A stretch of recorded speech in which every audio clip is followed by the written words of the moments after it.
Hi అండి, food and fun స్టైల్స్కి స్వాగతం. మీ అందరికీ చాలా థ్యాంక్స్ అండి. మాకు 700 సబ్స్క్రైబర్స్ అయ్యారు.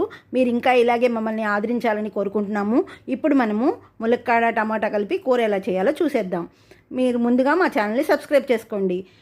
ఒక కుక్కర్ తీసుకొని దాంట్లో తిరగమాత గింజ ఆయిల్ వేసి తిరగమాత గింజలన్నీ వేసుకొని దాంట్లో కరివేపాకు, ఉల్లిపాయలు, టమాటాలు, ములక్కాడలు అన్నీ వేసేసి పసుపు, సాల్ట్ అన్నీ వేసేసి మూత పెట్టేసేయడమే. తర్వాత ఒక 5 మినిట్స్ తర్వాత కుక్కర్ మూత తీసిన తర్వాత అన్నీ ఉడికిపోతాయి. అప్పుడు మనం కారం వేసేసుకొని ఒకసారి కలిపేసుకొని ఒక 5 మినిట్స్ ఉంచి కొత్తిమీర వేసి కూరని డిష్లోకి మార్చుకొని సర్వ్ చేసుకోవడమే.